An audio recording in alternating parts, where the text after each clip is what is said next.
Good afternoon, everyone, and thank you for coming this afternoon to the mayoral candidates meet and greet with the African community stakeholders.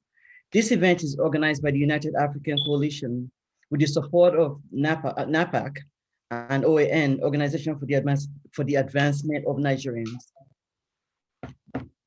It's a historical event, and in the sense that it gives us the opportunity to bring the African stakeholders together to unify as we prepare for this election, the mayoral election. So our voices, of course, matter. And that's why we're here to see how we can consolidate our socioeconomic capital to speak with one voice in this critical race that's coming up, and and other elections as well.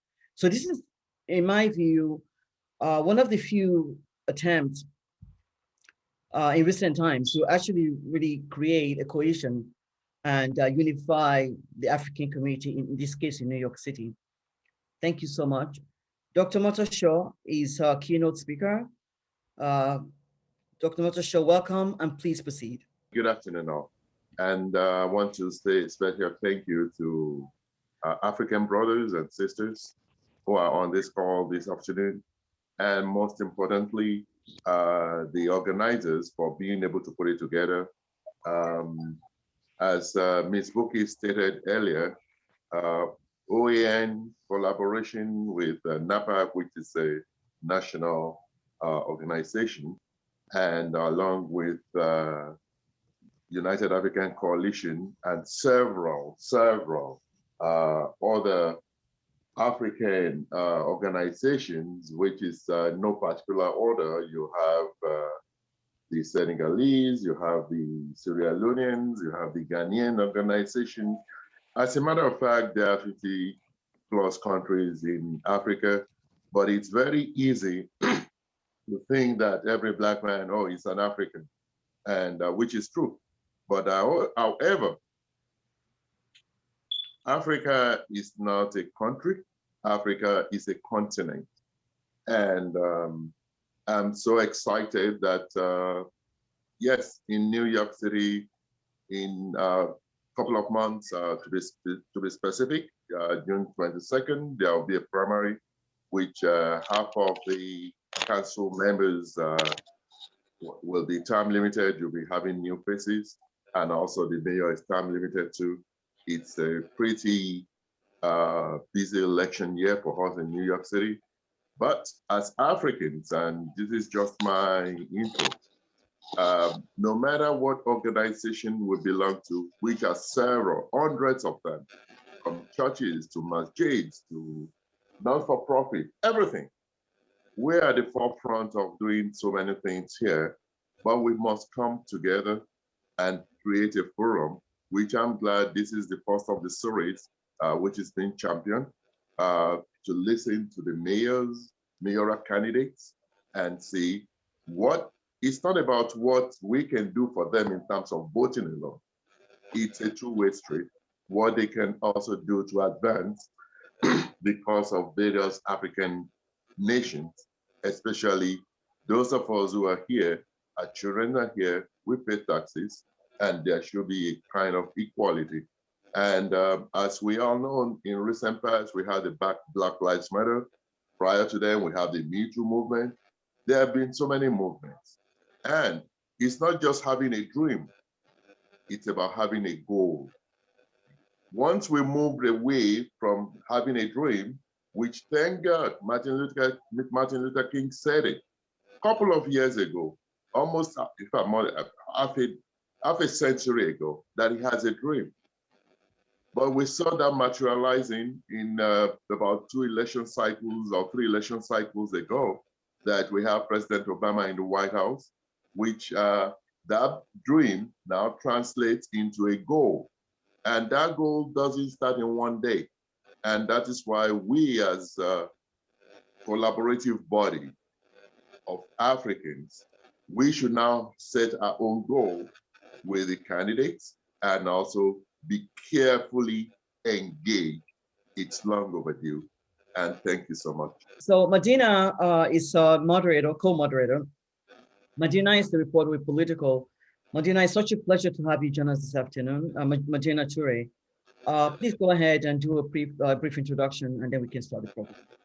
Hi, everyone. I'm Medina Torre. I'm a New York City education reporter at Politico. I'm very excited to be here to co-moderate this forum with Bukola. The African immigrant community has grown tremendously over the years. It's been very fascinating to watch. I'm very excited to be able to contribute to this conversation on how candidates will be addressing issues specific to a growing voting bloc. So we have 4 mayoral candidates with us today. We have Maya Wiley, Carlos Menchaca, Ray McGuire, and Eric Adams, and we will be hearing from them individually. This is a forum, not a debate, so each person will be coming to speak, and we'll be hearing some opening remarks from them on why they're running.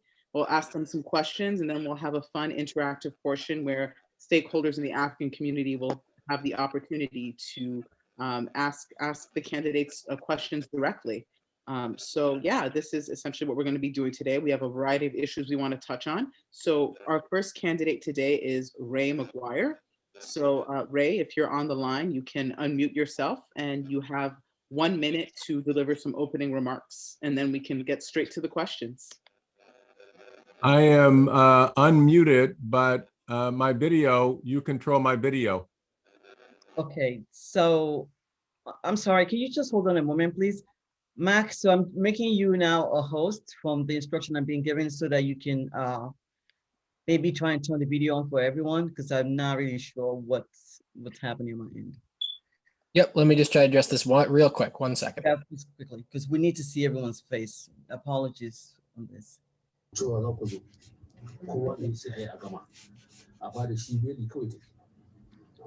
you please mute yourself if you're not speaking?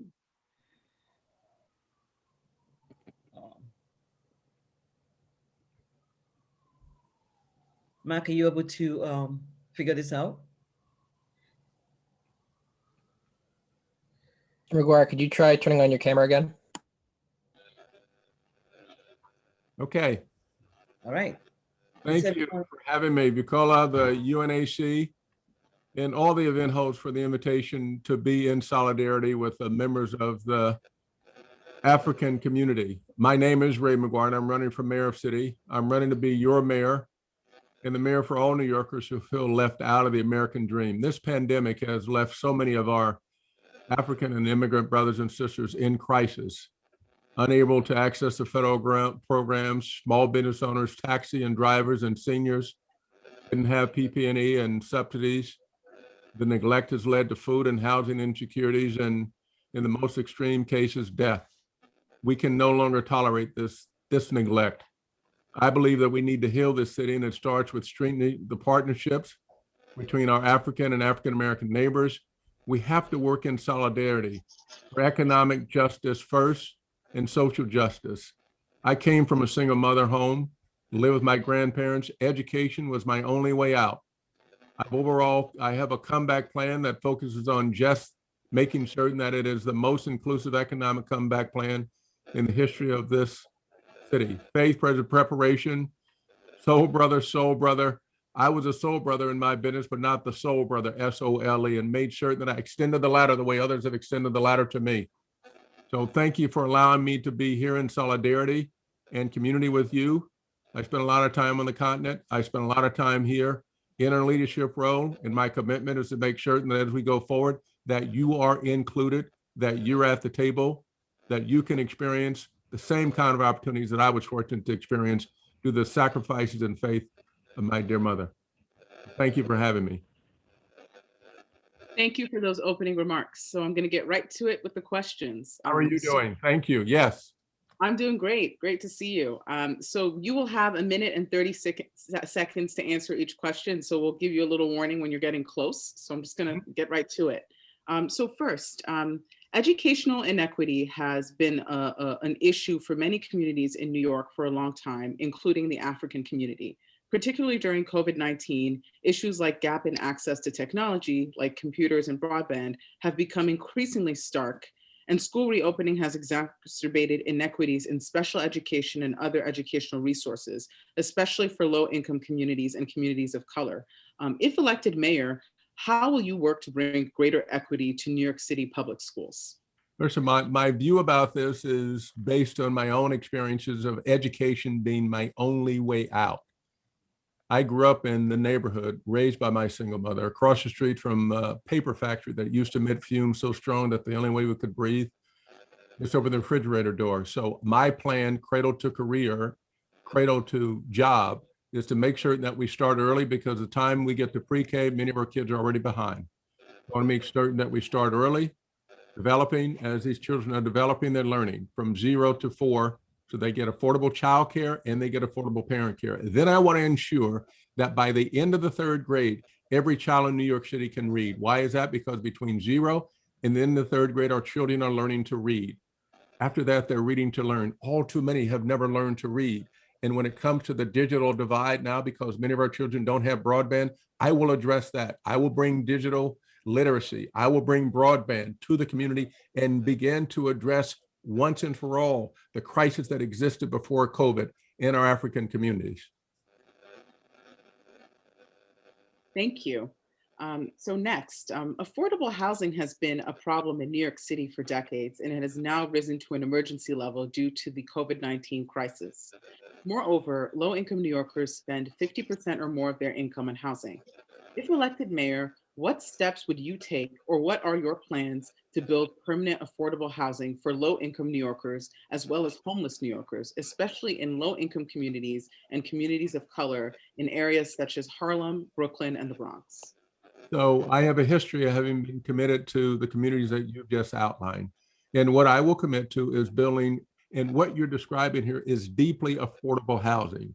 And deeply affordable housing is for those people who we don't want to have to pay 50 to 60+% of their income on rent. And so deeply affordable housing is going to be those people who are below what they call the AMI. And I'm meaning below 50% of AMI, even down to 30 to 40%, which means that we have to commit. And in my comeback plan, I have committed to going big, going small, going forward, focusing on small businesses, but focusing on large infrastructure that gives us jobs, that gives us infrastructure. So that means broadband, affordable housing. $1 billion gets me 5,300 units.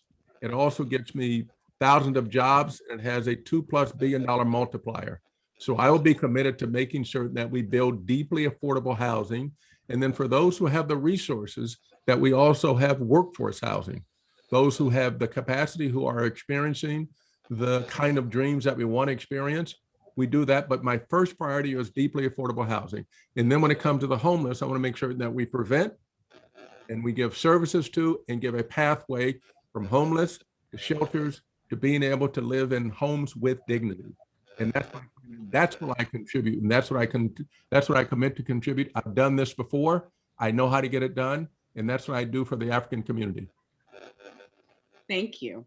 So next, on the subject of representation, the African immigrant population is one of the fastest growing communities in New York City in the United States, and has been reported to be among the most educated immigrant groups in America. However, the community has long felt relegated to symbolic positions or African heritage events. If elected mayor, will you commit to recruiting young Africans to serve in senior level positions such as agency commissioners and help groom them to eventually run for elected office? And how will you ensure that different immigrant communities are represented at different levels of government and elected office? So the answer to this is, and I have this with total respect here, we have an estimated 1.5 million African immigrants in New York City. It is estimated to be amongst the most educated immigrant groups in the United States. Average immigrant holds a bachelor's degree. 25% of African immigrants who migrated to the United States hold a master's degree across discipline, with median household incomes of between $125,000 and $175,000. I have a track record of having invested in and given the opportunity to get promoted and get compensated for members of the community. So the answer is yes, I've invested in young Africans and will continue to invest in young Africans. And as I say in my neighborhood, I have receipts for those people in whom I've invested. Well, I will continue to invest. And so I will continue to make certain that, same way the ladder has been extended to me, that I'm going to extend the ladder to our African brethren and sisters. because they've proven that they got the skill set. And what we need is what I had, is the opportunity to contribute and to lead. So, Black and Brown communities were disproportionately impacted by the COVID-19 pandemic.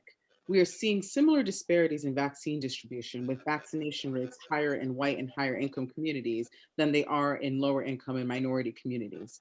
What steps will you take to ensure equity in vaccine distribution? And how do you plan to tackle the fear that some minorities feel about getting vaccinated due to the history of experimentation in communities of color?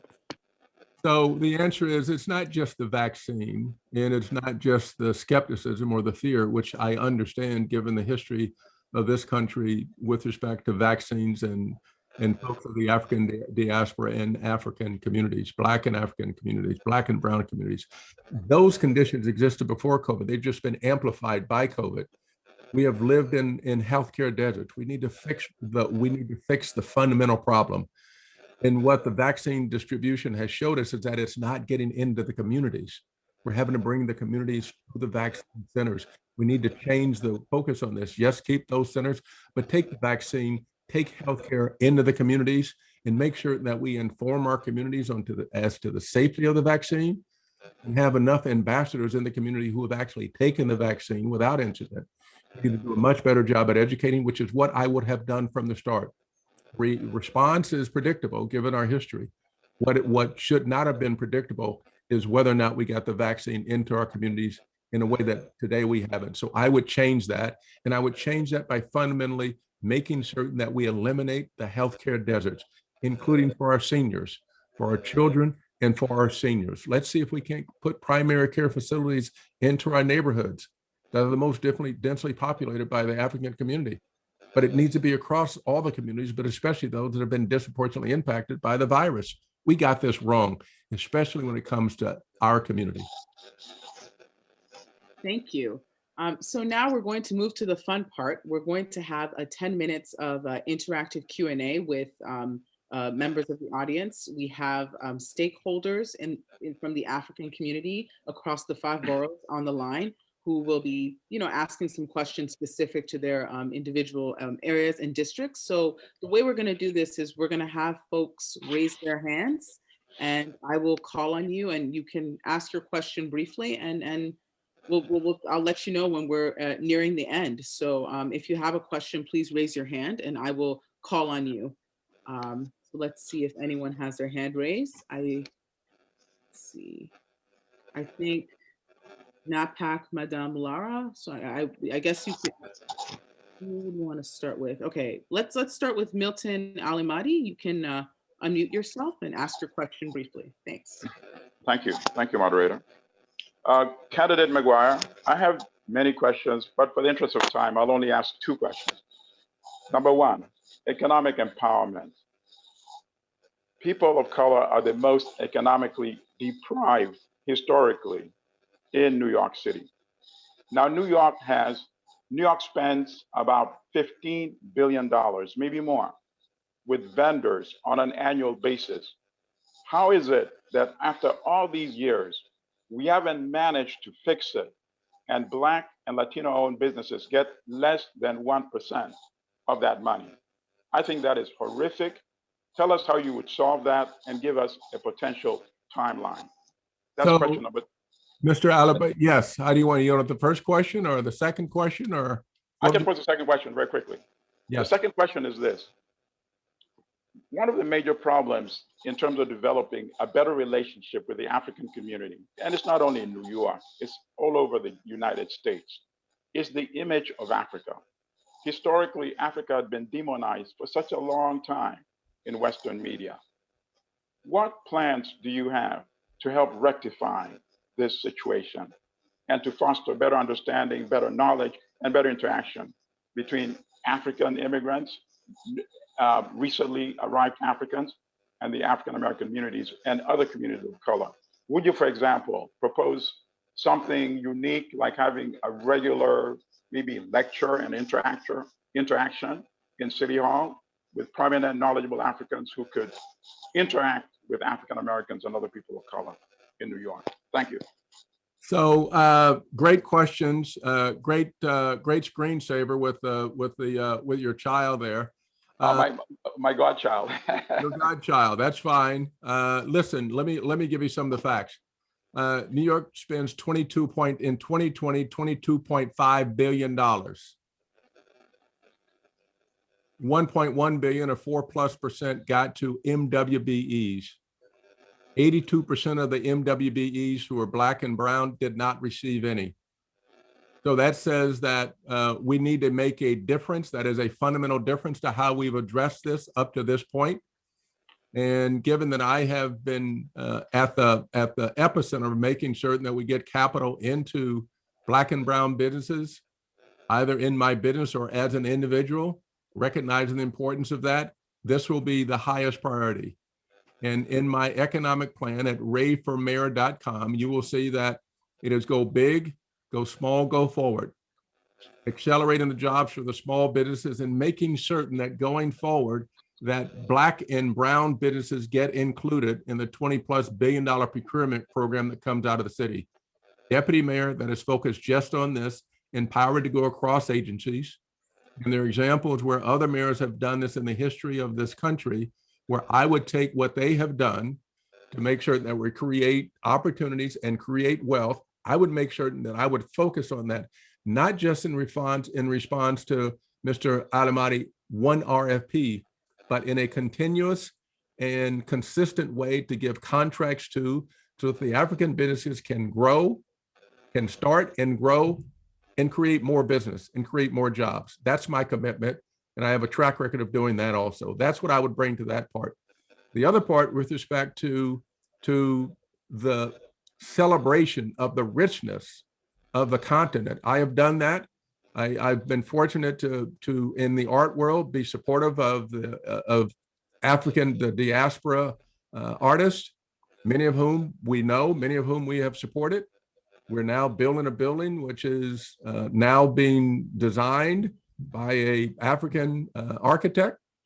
And so the commitment is there. We ought to do whatever we can to celebrate the continent and the richness of the continent. It ought not be demonized. It ought to be done differently. This is the birthplace. This is the Nile. This is a richness of all the culture. I go back from Nak to Benin to you name it, to Cuba. So my reference here and my commitment is the commitment that I've lived for the past however many years since I've been in New York City. Thank you so much. And moderator, by the way, if any of the other candidates wanted to address the same question later on, they're also welcome to do so. Thank you. Thank you. Who's next? I see we have Sheila Kusi Asare. You can unmute yourself and ask your question briefly. Thanks. Okay. Hi, good afternoon. Hello, Mr. McGuire. How are you? Please call me Ray. Sheila, how are you? I'm well, Ray. Thank you. So I'm a strong advocate in regards to mental health services. And so my question to you is, how do you plan to, address mental health issues and challenges that are currently plaguing the African community? And, in regards to support services and whatnot. And then the other part to my question is, what are your plans in regards to working with law enforcement to address the response that, they provide into dealing with mental health difficulties with individuals from the African continent, especially given the barriers that individuals might face, such as language barriers? So great question. If you look at my safety and justice plan, it addresses this as the highest priority. One, I'm gonna appoint a deputy mayor for public safety. Two, I'm gonna make certain that we hold the chain of command accountable. The third thing, and it's in a group, and I wouldn't say that I differentiate, but what I'm gonna focus on is create an office, an emergency social services office that focuses on those in our community who have mental health challenges. And we know that 4 out of 10 calls today that go to 911 are calls that have to do with mental health issues. And so we need to address that. My emergency social service is designed to do just that. Why? Because as we know, proportionality is one of the things that we need to address. And what do I mean by that? In our community, what has been said about many is that if the only thing you have is a hammer, everything looks like a nail. In the African and African-American community, it looks like a sledgehammer. So we have to meet each situation with proportionate response. We also need, and which means that we need to invest in the mental health care professionals and those people who can be deployed alongside, if not before, the NYPD. So I would work in concert with and hold NYPD accountable and make certain that ultimately I, as the mayor, would be accountable. And mental health care services is got to be the highest priority, because even before COVID and now with COVID, the number of instances where we're experiencing this has grown exponentially, and we need to be able to meet the moment, meet the crisis. And that's why my leadership is a leadership, having met many crises before, is a leadership that's designed to do just this. Thank you. Let's see who we have next. I think we have a Hussein Yatabari. You can unmute yourself and ask your question briefly. Thank you.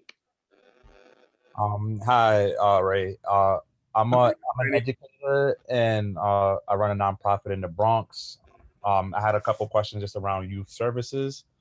So I work with middle school kids, and my questions were around the science of reading, because you have pointed out about the reading from age 0 to 3rd grade, and Yes. around summer youth employment support. So like last year, I noticed like there was like 100,000 rejections of summer youth employment applications for students in the city, and there was only about 70,000 students that actually got job openings. Were like, because of COVID, they said they had some cutbacks. So as mayor, how do you plan to make sure that services like summer youth employment, they're getting that additional added benefit so that more of our youth can do something more positive in the summertime? And how can we expand on summer youth employment to make it year-round employment opportunities, year-round paid internships, so that students can actually see like what they want to get into and what fields they may want to take it? Because just hearing and looking at something online is not the same as experiencing it firsthand, and I can attest to that.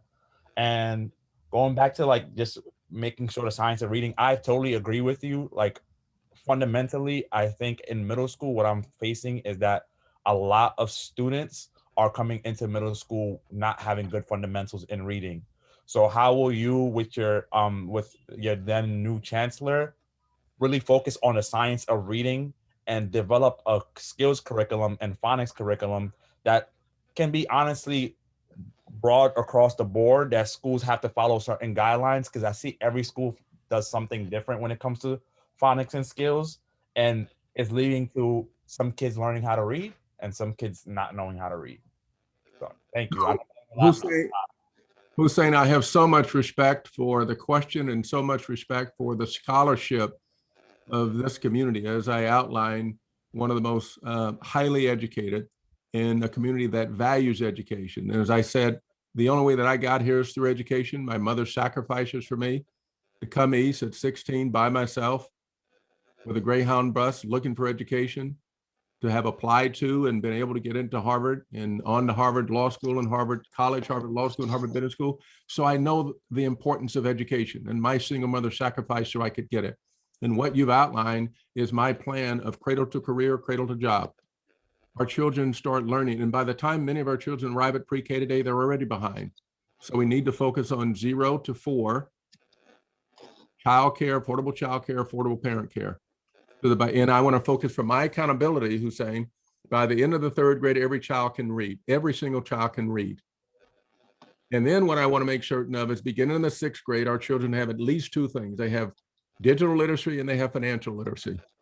And I want to give them a summer job. They can be, and I had a summer job. So I want them to have a summer job. They can be a programmer. They can be a coder. They can be a software engineer. They can be a welder. They can be a mechanic. But they get exposed beginning in the 6th grade, and they have a summer job, so that by the time they graduate, Hussein, and they will have had a summer job through the course of their time in school. And I need to increase the graduation rate. So by the time they graduate, they can do 1 of 3 things. They can get a job or have a career, or they can go to a 2 or 4 year college. But we have to ensure, and I want to be held accountable, that not one single kid gets out of 3rd grade without being able to read, whatever it takes. Thank you for that answer. Appreciate it. Thank you. I see that Ray has to leave for another event. Do you have time for one or two? Yeah, I have time for 1 or 2 more questions. Given this audience, yes. Okay, Let's have Hannah for my brethren and sister in here. so Adamu Musa, you can unmute yourself and ask your question briefly. Thank you. Hi, Adama. Hi, Mr. Maguire. How are you? I'm fine. I enjoy listening to you. I enjoy you. Thank you, my brother. Thank you so much. You spoke a lot about Africa, African people here with the culture that they bring in. We are growing in New York City, in the Bronx, but again, we also bring some baggage with us. Mm-hmm. Now, I'm going to speak about healthcare access and healthcare utilization. I'm a professor in that field, and I'm a doctor by profession. So, healthcare access and healthcare utilization, access, the hospital is there, we can get access, we can go to the hospital and everything. But utilization is the difficult part. I was the former president of Yankasa Association. Mm-hmm. So I know what I'm talking about. We have people who will not utilize the healthcare that is out there because of culture, because of belief, because of certain things. So when elected, how would you address this issue to overcome all these headaches that we have in the community? Thank you. You know what, Adama, we need to have a concerted effort to inform and educate our people. And we need ambassadors like you to work with me to get the word out, to make certain that we can break through the cultural divide, to let our people know that taking the vaccine is okay. Let's acknowledge the history that Black people have had with the vaccine in the history, and then let's let our people know that it's okay, that it's in their best interest, and let our people know that what we're doing is in their best interest, not because of some other agenda, which is why I'm running, because I'm unencumbered. My sole agenda is what's in the best interest of New Yorkers, and especially those people who look like me and you. So I would be committed to making certain that we educate, that we celebrate, and that we demonstrate. But we have to work. Mute. I don't have to stay on.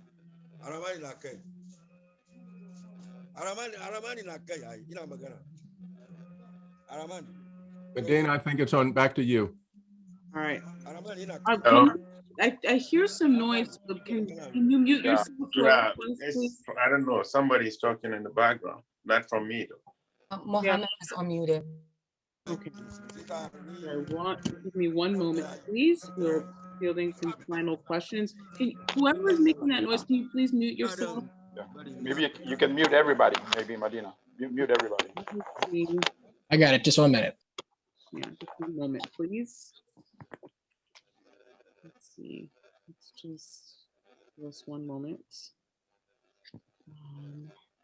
So it looks like we have, trying to see, we have a couple questions left, I think.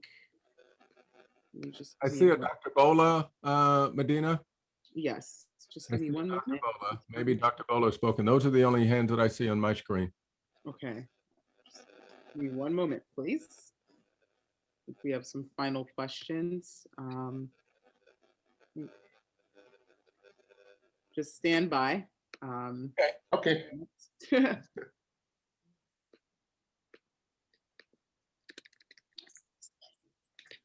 While doing that, just to acknowledge that I've got a lot of text from some folks who are trying to speak or ask some questions. And unfortunately, I think they're on their phone calling in, but they cannot. I'm not sure if you're seeing that, moderator, please. Yeah, just give me 1 moment. We have Lara Okunobi Okusoya. All right, let's see.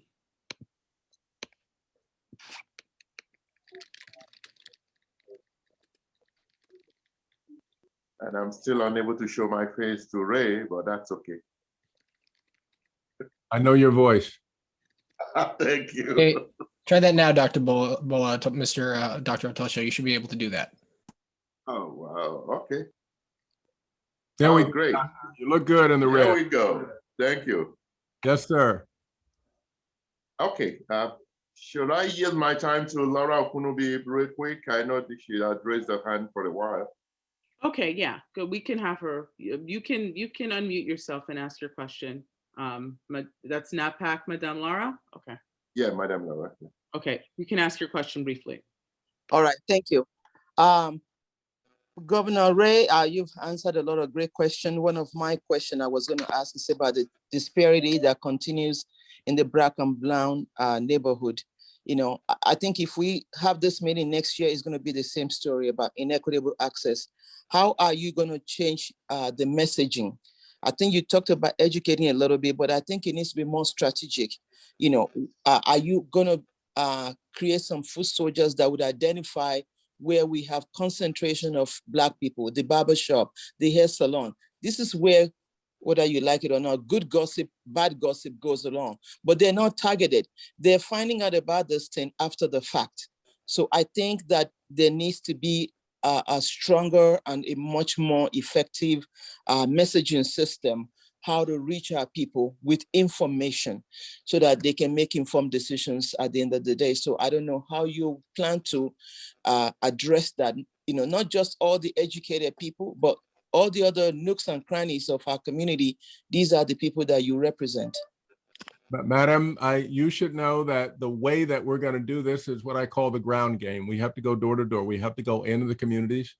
We need the ambassadors in the community who have the relationships. If we don't have the relationships, then I will be heavily reliant on the community infrastructure that gets the word out. And that's the way we're going to have to do this. I can't rely on the kind of traditional ways, because I understand how the world works, how the community works. You're right. We got to go door to door. We got to go to the grocery stores. We got to go to the barber shops. We got to go to the salons. We have to be effective there. We need to make sure that we get the right people who are trusted in the community to go and be our ambassadors. We have to incentivize whatever it takes to get the word out. We have to go local and we have to get the word out, which is the way I would approach this, which, by the way, is the way I'm approaching my campaign. I'm going out, talking to the people, getting the message out. And it's not the first time I've done this. It's not the last time I've done this. I know how effective it is. It's just like education. We have to take education to our children. It can't be determined by a zip code. We need to make sure that we have quality education in each one of our zip codes, and we need to make sure that we have quality information in each one of our zip codes. So, Dr. Madam, I would ensure this, because that's the only way we're going to survive, and that's the only way we're going to move forward together. So I will say, Medina and Bukola, thank you for having me. I am honored to be here. I'm honored to be here. I'm honored to be amongst such a distinguished group of brethren, and I look forward to working with you and celebrating your excellence, especially the excellence that you have historically demonstrated in the world of education. We would not be here without that excellence. This is Black royal excellence, of which I'm proud to be a part. So thank you, thank you, thank you. Yeah, thank you for joining us and for answering the question. Thanks for your time. Okay. All right. So thank you so much, candidate Ray McGuire. We just heard that Carlos Menchaca, I hope I'm not chopping up that name, is not going to be able to join us because there's a water main break in his district, and he's really working with the people. That's the best thing to do, I suppose, in this situation. So he's not going to be able to join us. So our next candidate is Maya Wiley. Maya, are you here? Madina Arture, thanks. Great job. Thank you. And Dr. Mota showing this new look. This is just amazing. This is what COVID has done to everyone. It brought the real self out, I suppose. So do we know if Maya is on? Mac? She should be on in just a few minutes, very, very shortly. Okay. So this is a good, opportunity to, I suppose, dialogue with our stakeholders while we're waiting for Maya. Does anyone have any particular issue that they would like to? I mean, we're Facebook Live, so we can have a conversation while we're waiting. Madam Buki, do you mind if Mr. Husaya should introduce NAPAC briefly? Please go ahead. And there will be an opportunity later on as well. We're going to introduce all the organizations that are participating so that you can all say a few words as well at the end. But you could definitely do that if you wishes. While we're waiting. I see Adamu Musa also has their hand raised, so maybe I'll unmute that person as well. Okay. Mr. Okusanya, please.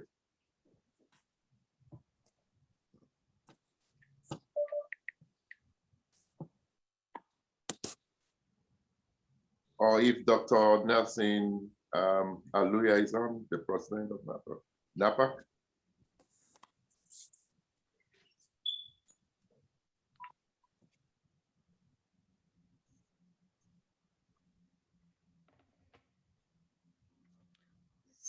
So while we're waiting, okay. So the United African Coalition was founded in 2013 because of the void in the electoral representatives of the African immigrant community. We felt that we pay taxes, but we're not represented. So this is why UNAC was founded, and we continue since 2013 to ensure that we engage our community, to ensure that we make sure people are civically engaged rather, and turn out the vote. And we have done that consistently since 2013. Actually, when Dr. Motosho ran for District 16 in the Bronx, he was part of why UNAC was founded, and it's also a co-founder of UNAC. So I see Mark, is Maya on? He sure is. I am. Very well, hello. How are you? I am fine, good to see you. Thank you for coming. Thank you for having me. Spend the afternoon with us. Okay, just give me a quick sec. Okay. All right, we're going to get right at it. So my first question is on education equity. Educational inequity has been a long-time issue for many communities in New York, including the African community.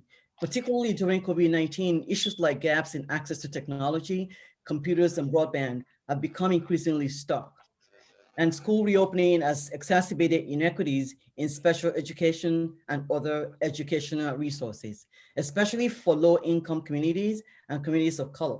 If elected, how will you work to bring greater equity to New York City public schools? Thank you for that question. Good afternoon. It's a pleasure to be with you. And thank you for starting with something near and dear to my heart. I am someone who went to a segregated, overcrowded, underfunded, all Black elementary school when I was young.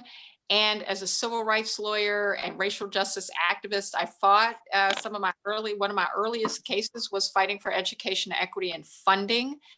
And have done that work for my entire career on many issues that relate to our communities.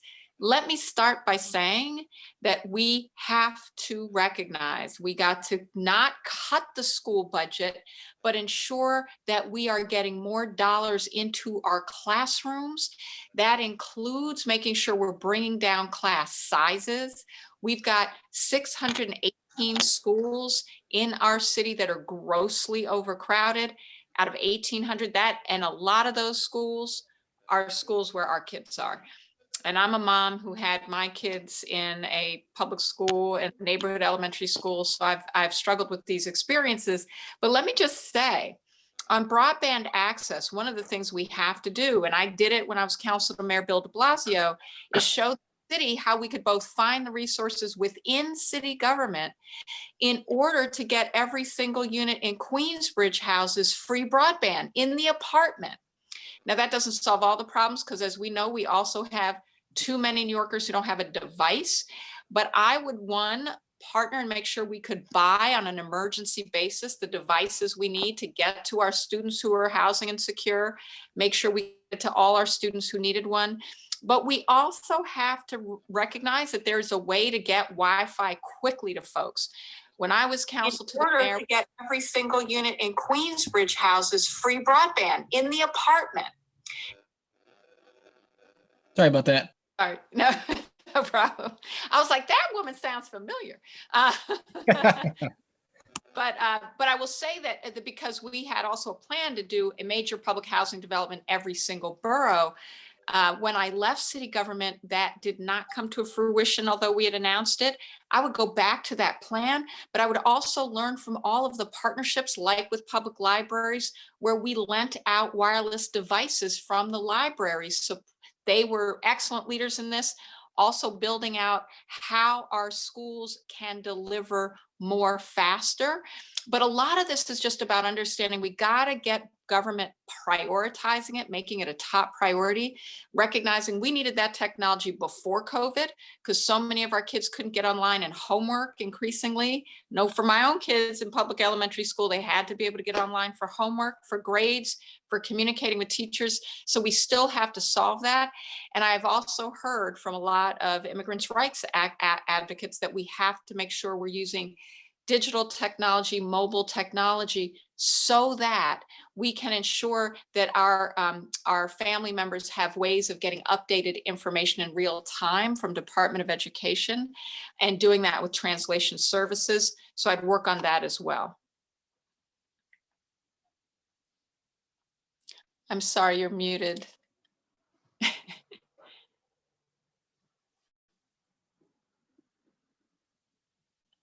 I think you're still muted, Bukola. Yeah.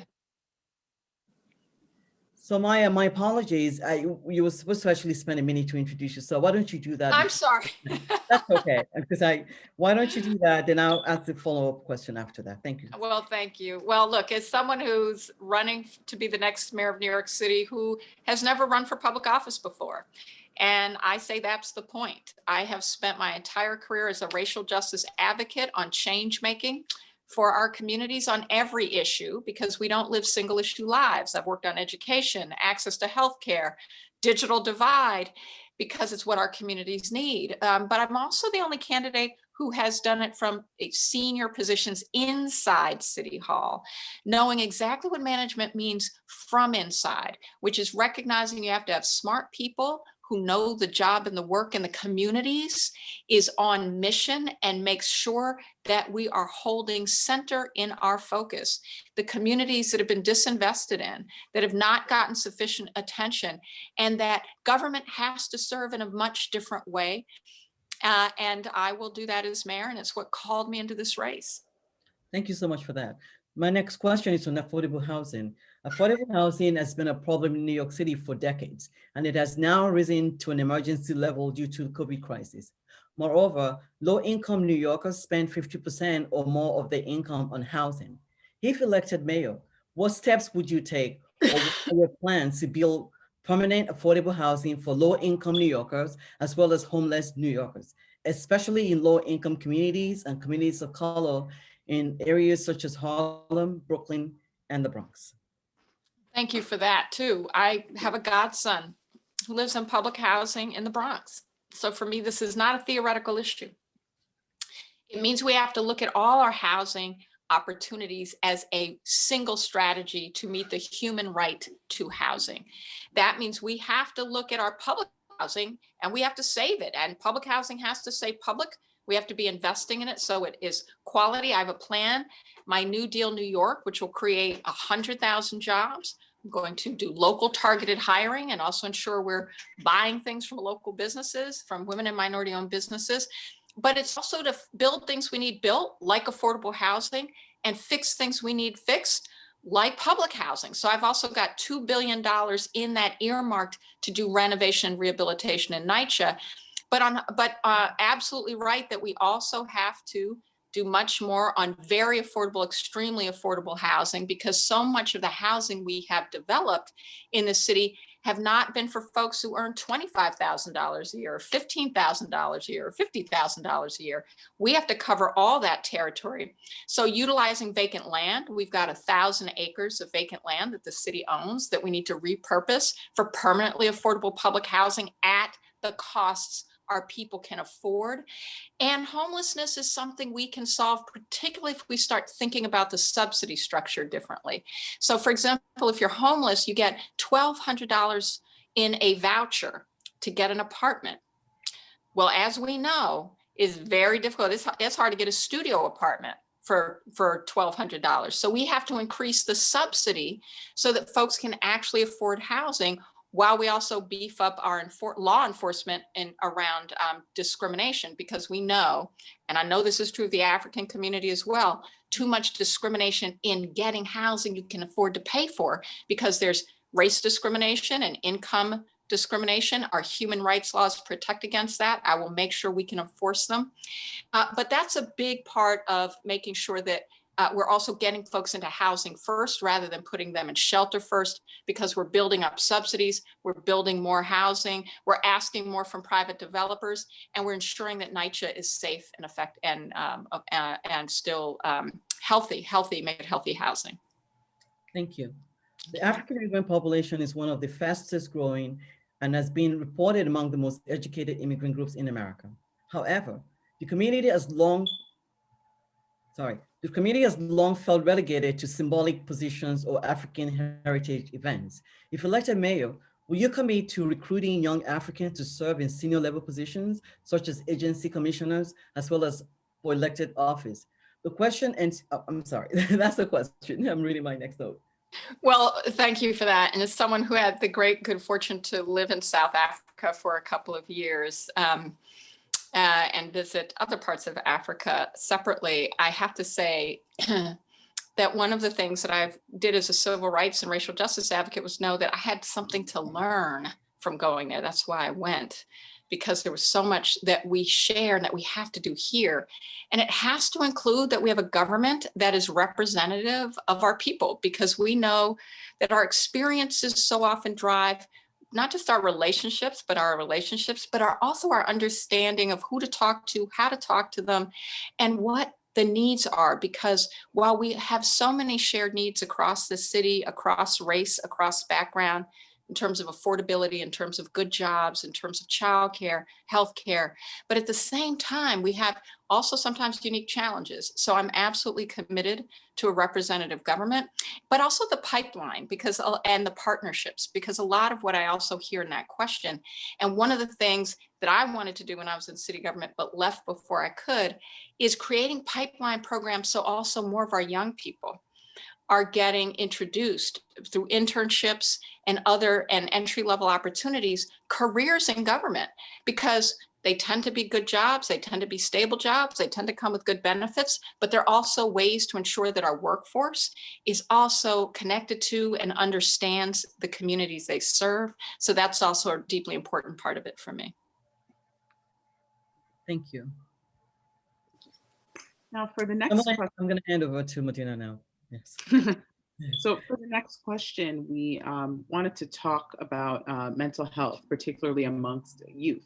So the lockdown imposed by the COVID-19 pandemic has caused a spike in mental health cases, especially among the youth.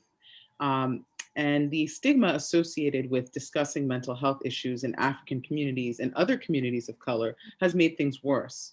The COVID-19 pandemic has also exacerbated mental health issues and trauma in many other ways.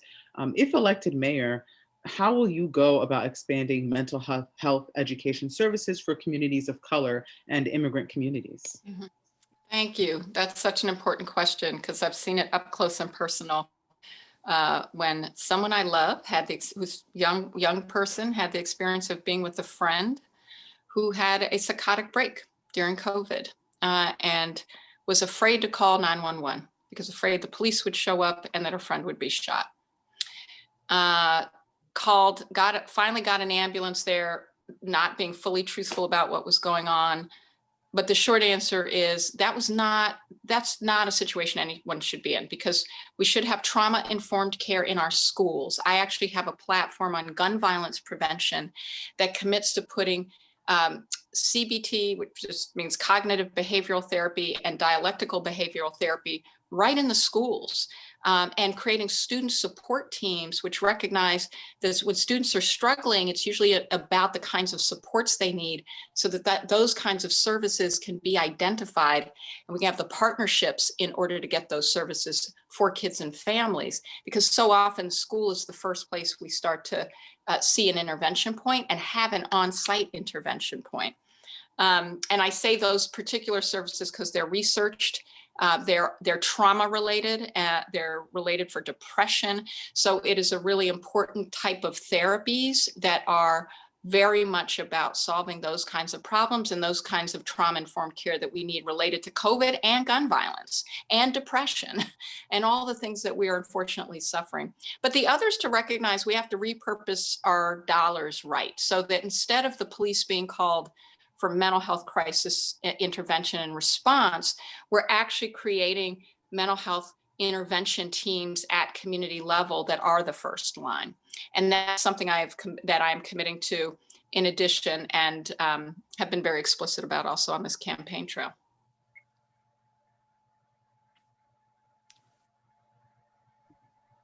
Hey, Dina, are you there? Oh, I think, yeah. Hi, okay. So yeah, so thank you for answering all of our questions. So we're now going to move to the interactive portion of this conversation, where we have stakeholders, different stakeholders from the African community citywide who are on the line who would like to ask you some questions. So we ask that people raise their hands, and we'll call on you accordingly. So let's actually start with Fatima Tawage. I see that you are raising your hand, so you can unmute yourself and ask your question. Hi, good afternoon. Happy Saturday, Ms. Maya Wiley. Thanks for joining us. I have a quick question, and my question concerns efforts around, like, specifically local reparation efforts for descendants of enslaved Africans. So if you do become mayor, would you put forth any local reparations efforts or any efforts similar to that for descendants of enslaved Africans? Yeah, and I was very heartened to see that the House Bill 40 actually passed the House. I'm hoping that happens at the federal level. I have made sure that every single policy proposal we have put out has been explicit about how it will invest in our communities. And I mean Black communities, and I mean Black communities as in all the diversity that are our communities, because they're also the ones first hit and hardest hit by COVID, for all the reasons that was predictable, because of this structural racism, systemic racism that we've experienced for generations based on the original sin. So I'm starting with the resources I can actually point to and say that I am spending. That includes the $10 billion in capital construction I mentioned, create 100,000 new jobs, local targeted hiring for communities of color, but also so that those projects are solving problems for people of color, right? And for Black communities in particular. So that means things like affordable housing. That means Southeast Queens is telling me they have been trying to get a community center in their community for years.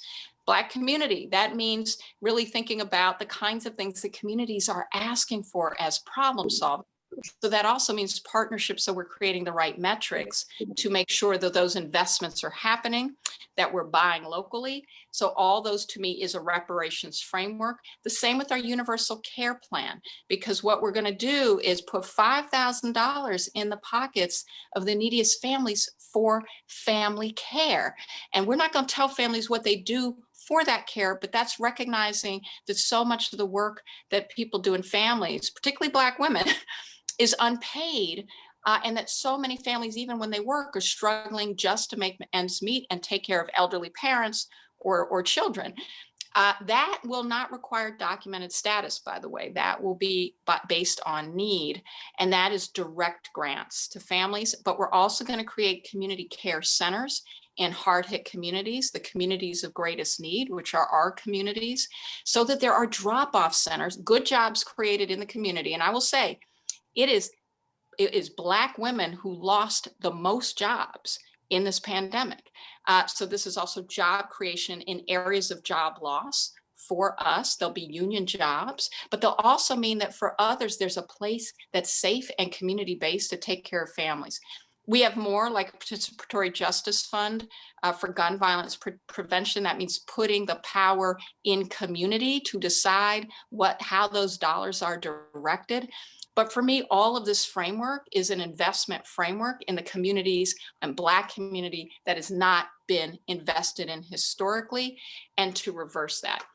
In addition, we need a Truth and Reconciliation Commission of our own for the city, particularly around police violence. Thank you. Thank you so much. All right, thank you. So we have a lot of hands raised, so I'm gonna work to get to everybody. I'm gonna mix it up a little bit. So there is, let's see, let's have Adamu Amusa. You can unmute yourself and ask your question briefly. Good afternoon, Ms. Maya.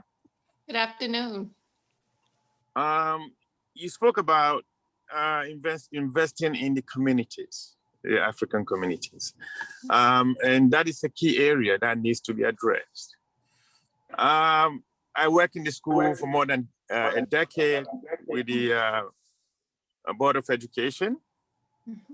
One of the problems we find is our children are not prepared when they come to class. Homework is an issue to be submitted. So, and when you go into other communities, they have programs set that addresses homework issues, after school program. And when they come to class, they are well prepared. But African communities, we face that problem.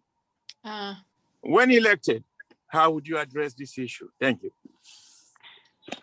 Well, thank you for raising that, because you know the orientation I bring, which is because of my history as a racial justice advocate, knowing the disinvestment we've had in our communities, knowing that equity means that we get what we need to have the outcomes we need to have. That's how I define equity. So racial equity means we're getting the sufficient investments for the positive outcomes.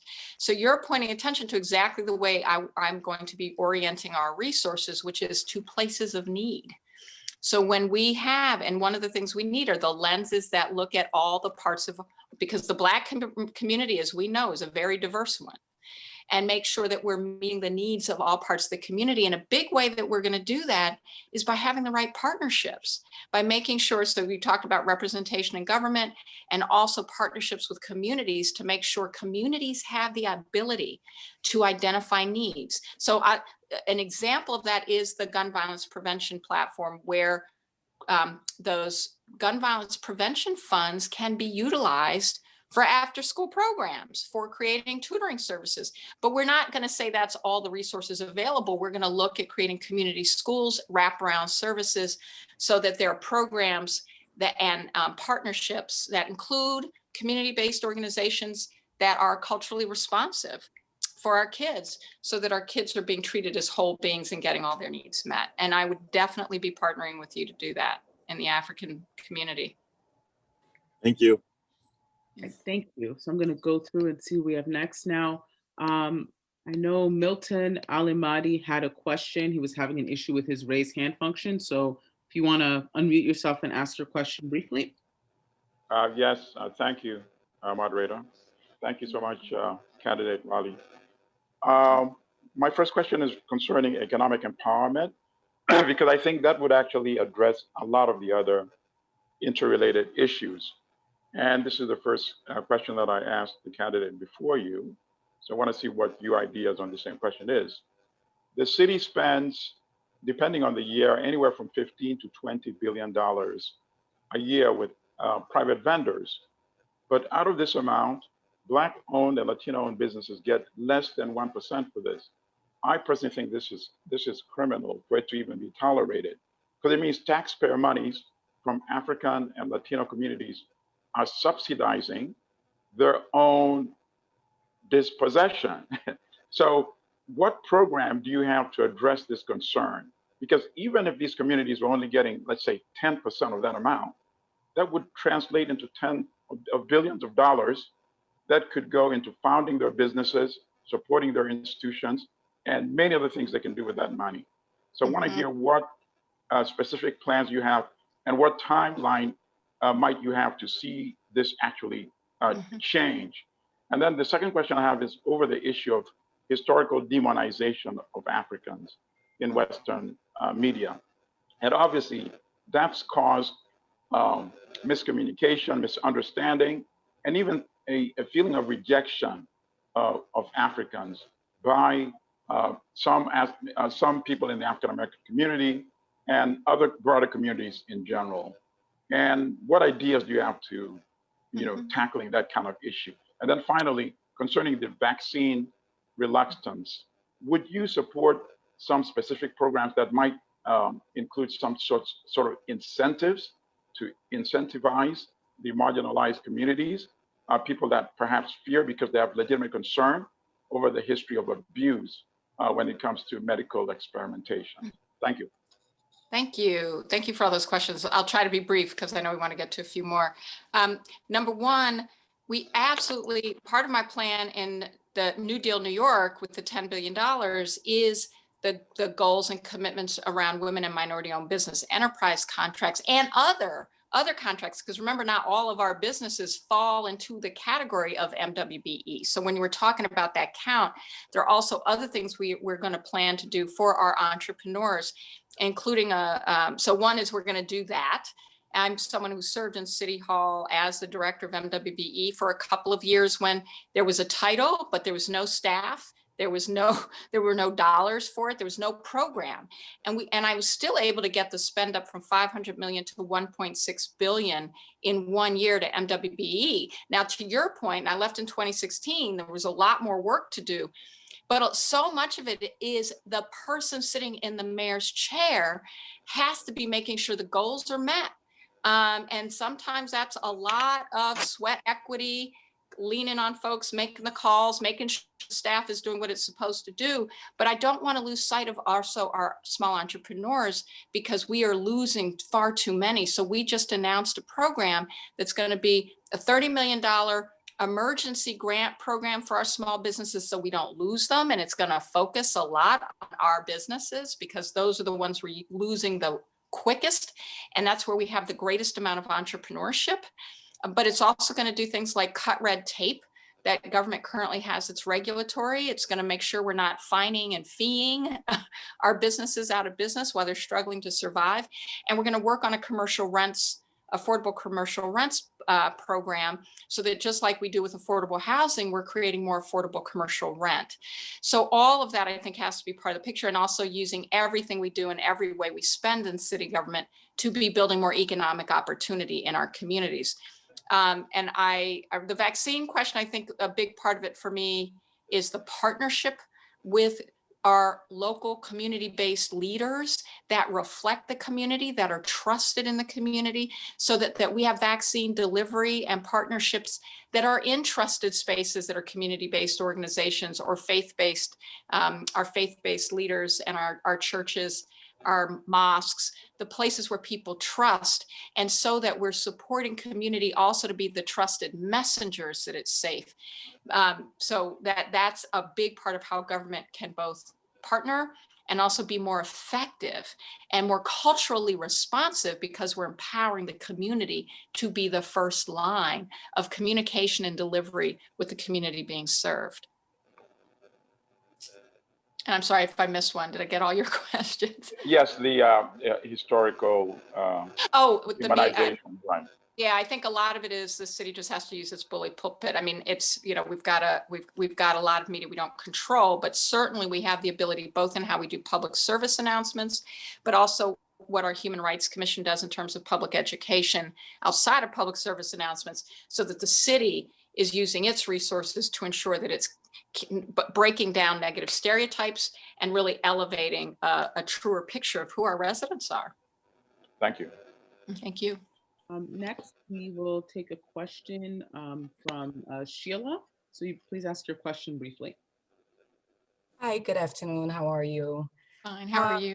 I'm well, thank you. So in regards to the mental health issues that were raised, or the question that was raised, you mentioned trauma-informed care as well as cognitive behavior therapy and DBT, and I'm a big advocate in regards to those support services being implemented in the schools.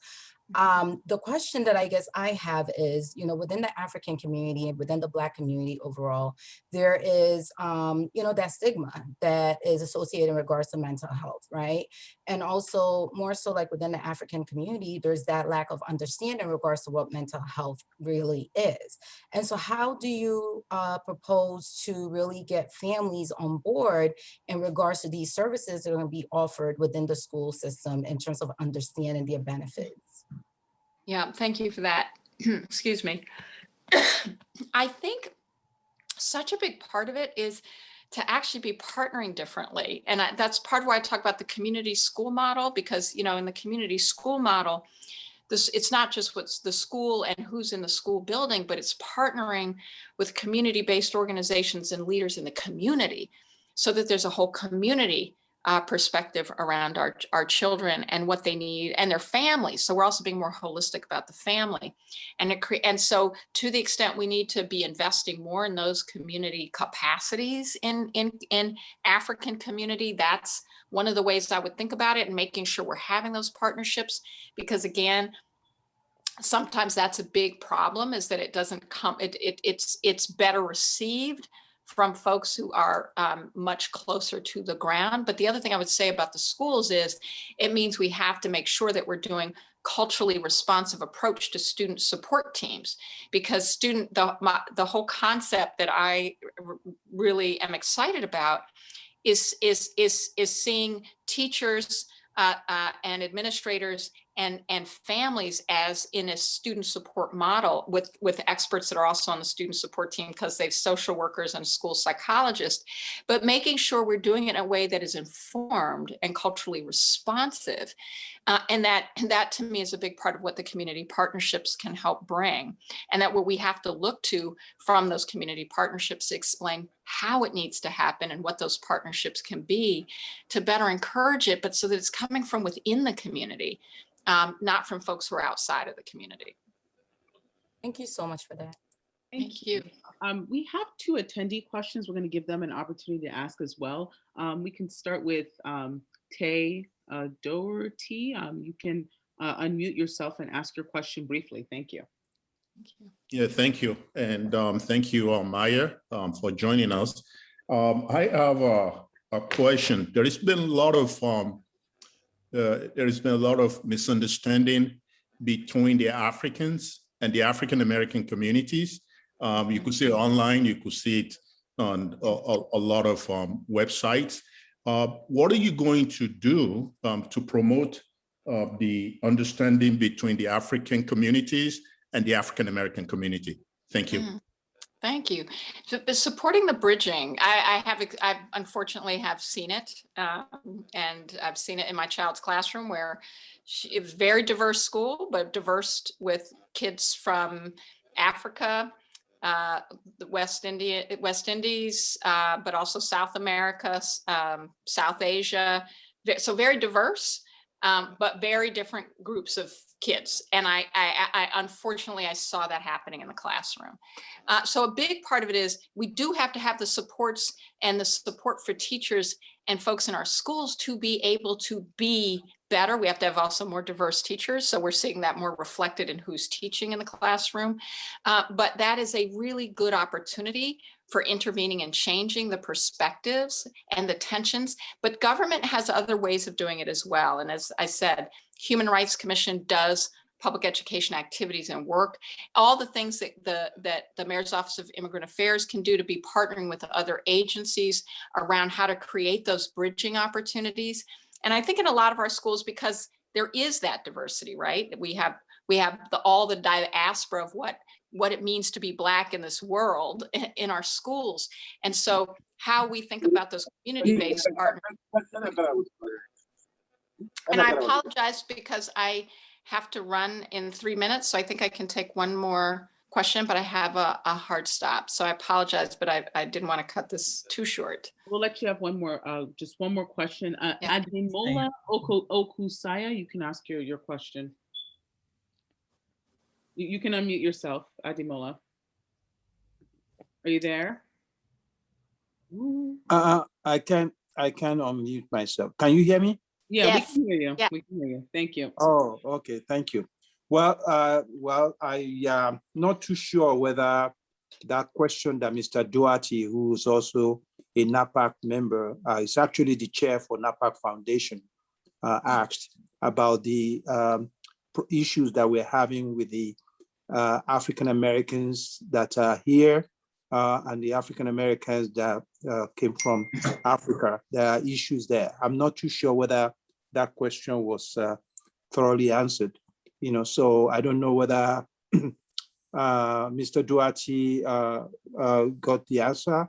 And I just didn't hear the areas where I think maybe we need to put some resources, because this is critical. It's very unfortunate that we're having even this problem in the first place, because as far as we are concerned, we are all one, and we should know how to work together. So I don't know if you want to give additional comment on that, or would you rather take another question? Well, what I would say is, obviously there are the things that I'm aware that government can do better in terms of these types of divides. And we've had a rise in hate across the city in all kinds of ugly ways. So we've been talking a lot about it. But I think the answer, it has to be, we need to hear and partner more with the community about what it thinks will help.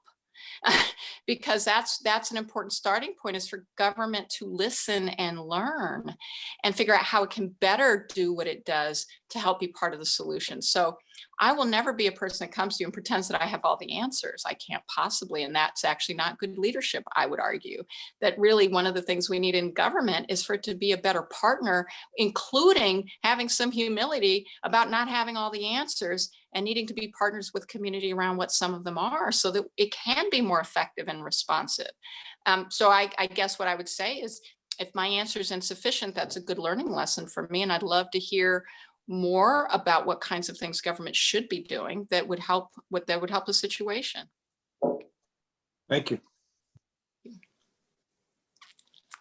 You said that your time is up, right? My time is up. And what I will say is, if there, one, I would just invite, we would love to get more feedback on what these kinds of ideas would be. We do have people's assemblies, which is also the place where you don't have to say you support me or endorse me to participate, but it is how we do our own listening sessions on what kinds of things should be in our platform and what will be more responsive. But also you can give it, so at info@mayawileyformayor.com. But also you can sign up if you want to participate in people's assemblies. We would love to have it, but we can also receive that information through the info@mayawileyformayor.com about what more we should be proposing and what better answers that question and what more the community needs to see. We would love to hear it. I would love to hear it. So thank you so much for your time. I appreciated it, and I hope we keep talking. All right. Thank you Be so well. much for joining us. Thank you. Take care. Okay, so we're now waiting for Eric Adams. Eric Adams. Mac, do you know what's the status of that? Are they They should be here in the next couple minutes. I'll check in with them, but I'm fairly certain they should be here very, very soon, just the next couple minutes. Yeah.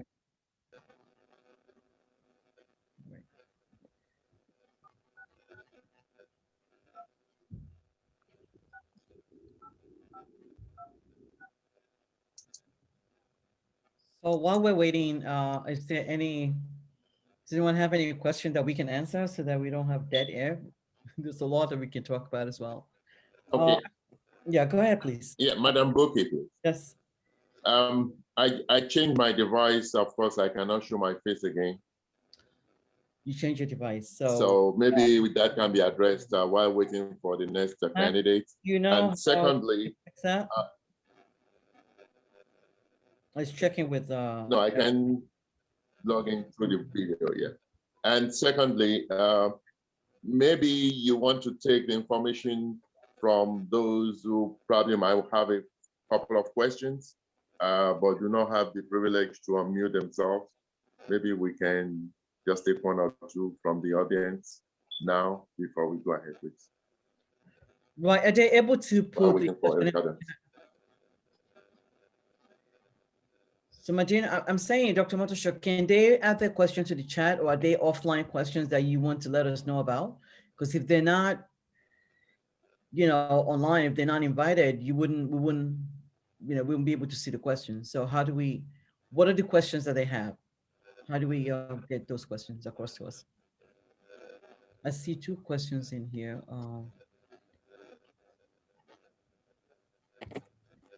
So let me read a question for Adam Ali. Chancellor Carranza came with the most progressive and militant approach to change the rampant racial inequity across NYC DOE. What do you think he went wrong, and how would you approach the inequity across race? I'll be happy to elaborate my question. So, can you hear me, Adam? I can't answer the question. I suppose you're asking the question to the candidate. So what I'm gonna see, I'll wait when Eric Adams come on. We can ask him this question, because since the question is in the lineup, so it will be the first question we ask before we go to anyone else. And also Christina Locke, L-A-U-C-K, bridging the gap between our communities. That's exactly what we're doing right now. If you want the candidate to ask that question, can you be more specific? And then when Eric Adam comes on, we will also pose that question to him. So these are the two questions I see in the chat. So Dr. Matusha, I'm waiting for Mac to come back on so that I can to see if we can fix the video issue since you changed your device. In the meantime, let me take this opportunity to just pulling up my file here. Dr. Ramotsho, I think you should be able to turn on your camera now if you'd like.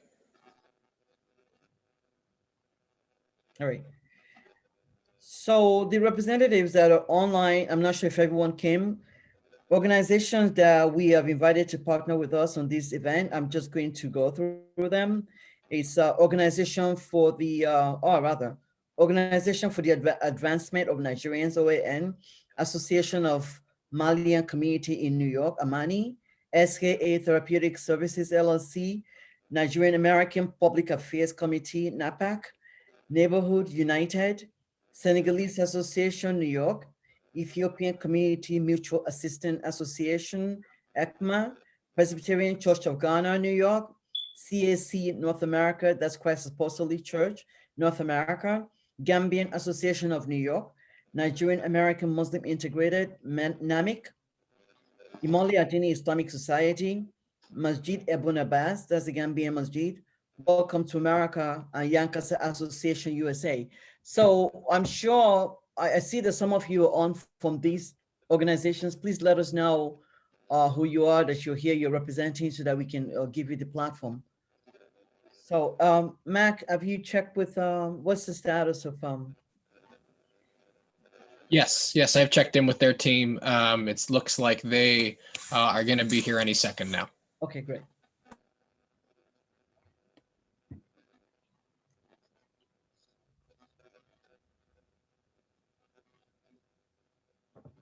So invitation was sent to, actually, I'll just take that offline, no worries.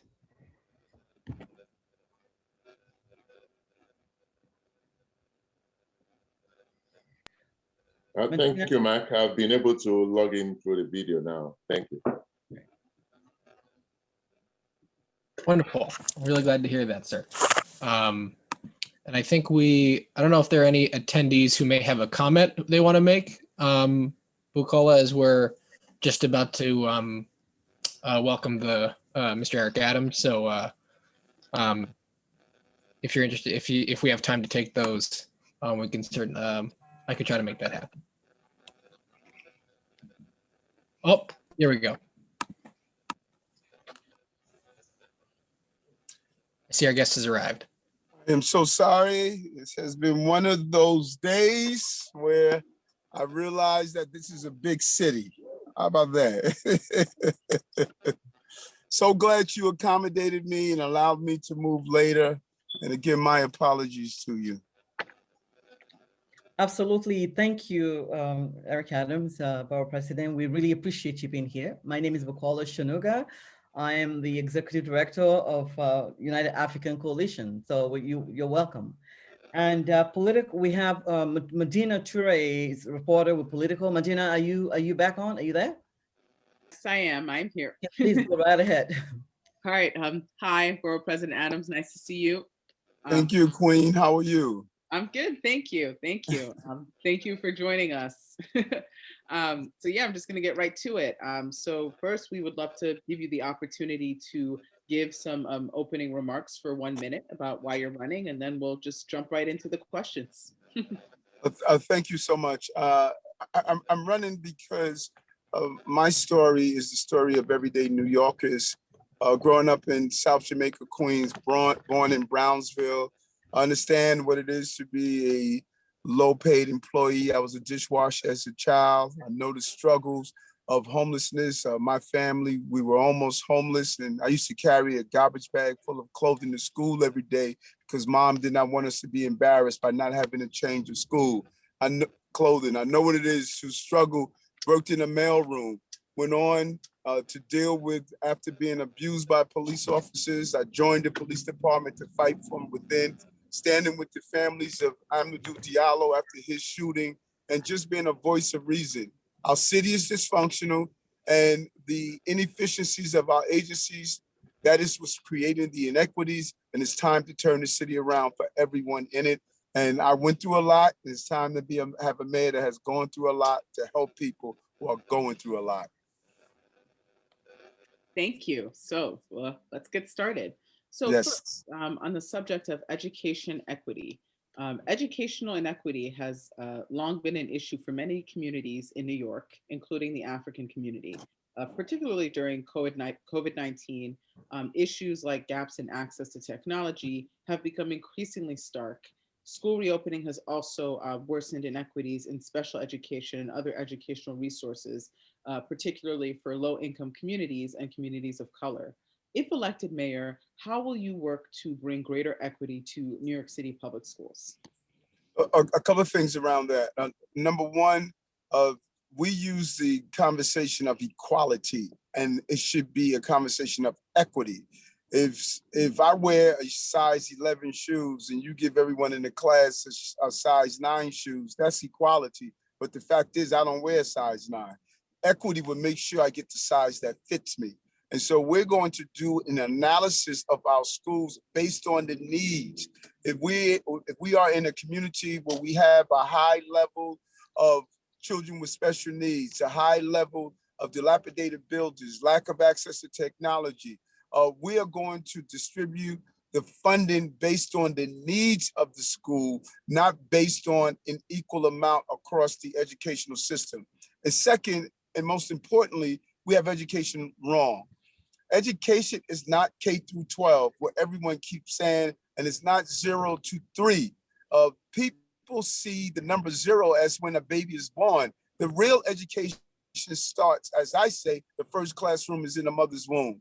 We must have mothers get the right nutrition, folic acid, iron, iodine. If that mother is not getting the right nutrition when she's carrying that baby can be born with irreversible learning disabilities. I'm going to make sure every mother with their first child has a doula, and make sure that she learns about brain development in the first 1,000 days of life. What's the right foods to eat? Go after the maternal morbidity that we're seeing among Black women, 12 times the rates among white women. So as we move our children into kindergarten and 12th grade, they will already have the right foundation because we planted and nurtured the right seed. Thank you. So on affordable housing has been a problem in New York City for decades, and it has now risen to an emergency level due to the COVID-19 crisis. Moreover, low-income New Yorkers spend half or more of their income on housing. If elected mayor, what steps will you take, or what are your plans to build permanent affordable housing for low-income New Yorkers, as well as homeless New Yorkers, especially in low-income communities and communities of color in areas such as Harlem, Brooklyn, and the Bronx? Well, as you stated, the housing crisis has been around far too long. COVID really aggravated the problem, but it was there prior. So there's a couple of things we must do. Number one, we must shore up NYCHA. Over 460,000 people reside there. The buildings are dilapidated. The tenants no longer have trust. We need to shore it up. Not only saying we're waiting for the federal government to bail us out, we can sell the air right of NYCHA. $8 billion can go into doing those emergency repairs while we're waiting on the relief from the federal government. Second, we have our upzoning law wrong. We have upzoned in poorer communities and had rich people move into poorer communities and displace long-term tenants. I'm going to upzone in affluent communities where we will have low income, middle income, so that people can be closer to healthy food, access to great schools, access to transit-rich areas. We're going to now start upzoning in affluent areas and give the poorer New Yorkers an opportunity to live there. Then we need to look at the real homeless crises with mental health illnesses and single adults. I'm going to have an extensive program of retrofitting hotels. We have a real problem in the outer boroughs with hotels that have turned into homeless shelters. We need to turn them into permanent housing, kitchenette, change our SRO laws. And then with those with mental health illnesses, I want to partner with programs like Fountain House, where they have an 85% rate of placing people into independent living. Instead of having this revolving door system of someone living on the street, we give them medicine for one day after they do something dangerous and put them back on the street. That is not how we deal with the homeless crisis in the area of mental health illnesses. We could be a better thinker in resolving this problem. Thank you. So, the African immigrant population is one of the fastest growing communities in New York City and has been reported to be among the most educated immigrant groups in America. However, the community has long felt relegated to symbolic positions or African heritage events. If elected mayor, will you commit to recruiting young Africans to serve in senior level positions such as agency commissioners and groom them to run for elected office? Yes, without a doubt. And I'm glad you said that because you're right. All of these symbolic events and activities they've reached a point of being insulting. That is why I went to Gorée Island last year to do a sister city agreement with Gorée Island and Senegal and New York City. I believe we need to re-engage ourselves with our brothers and sisters, our uncles and aunts who are living on the continent of Africa. And you should see yourselves in the administration. You will see yourself in my administration, at the top end of the administration. And then we're going to zero in on what are some of the unique needs of the African diaspora. As I have my African advisory committee, they're extremely active at Borough Hall, and what we're doing, we're going to do it in City Hall, even around business. Many of the men and women in the African diaspora are business owners. They have micro businesses and their own small businesses. We have a $22 billion procurement budget. How much of those dollars are going to the small businesses in the African diaspora? We're going to change that and really engage the African community, because I'm clear, I'm not going to win without the community. And so the community must see my legacy of inclusion of the African diaspora as part of what's going to energize the community.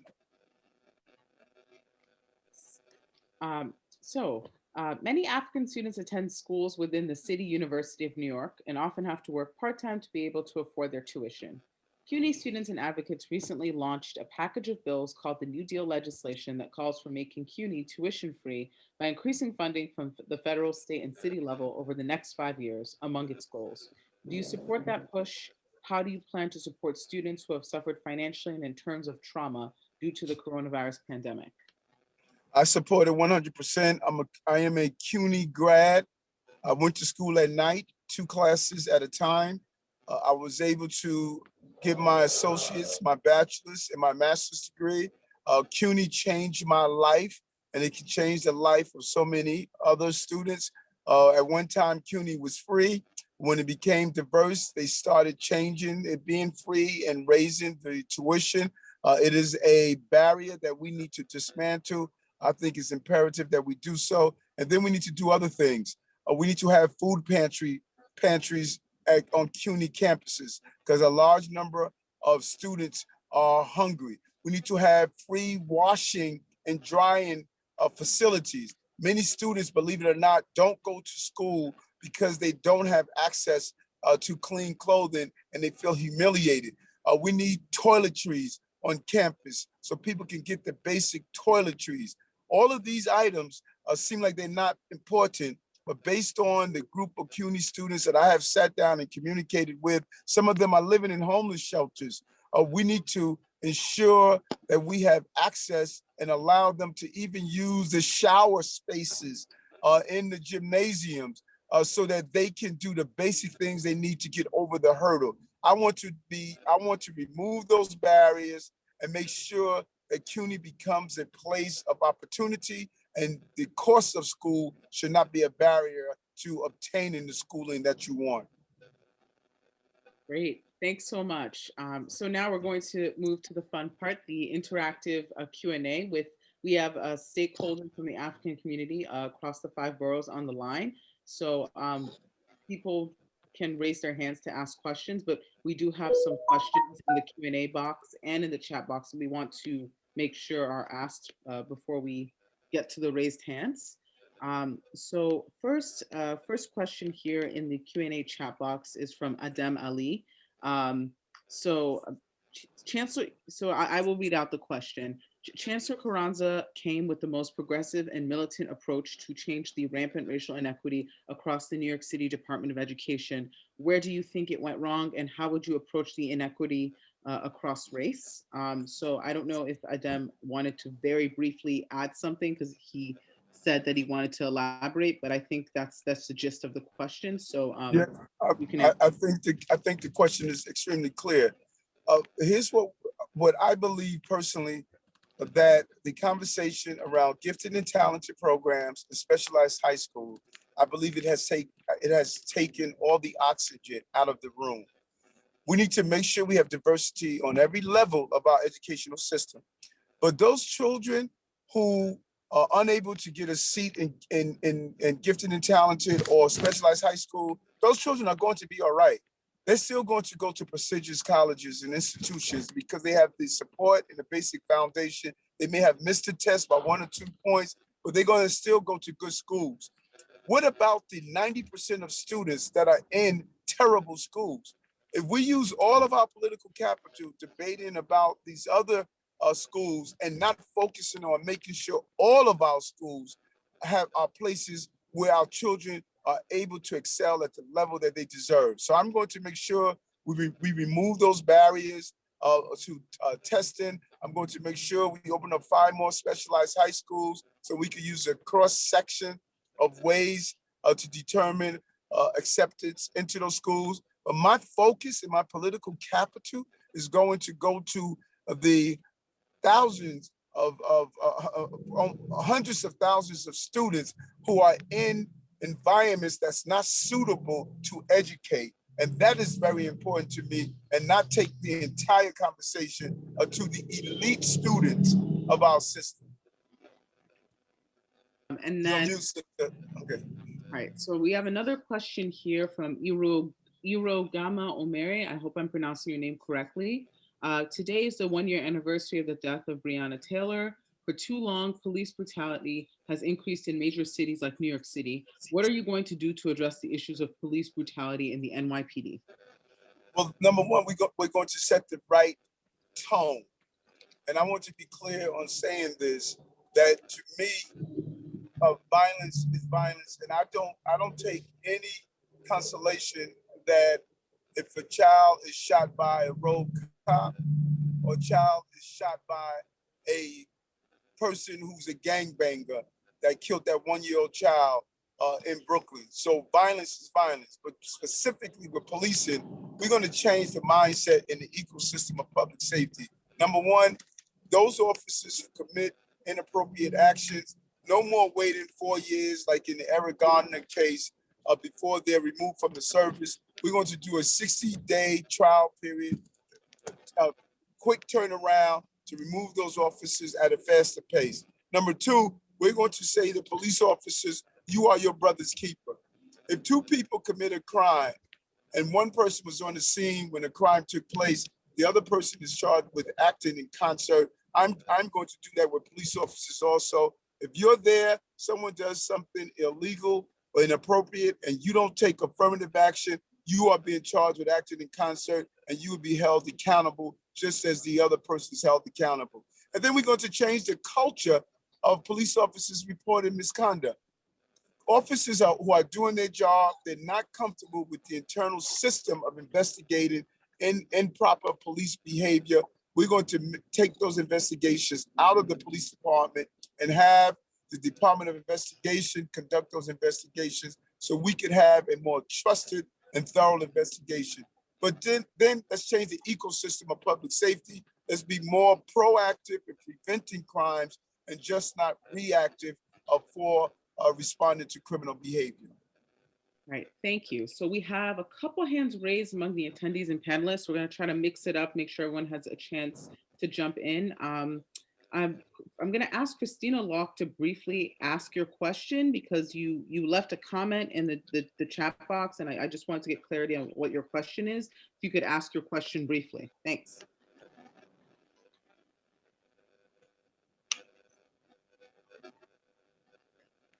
Christina, you can ask your question briefly. Are you there?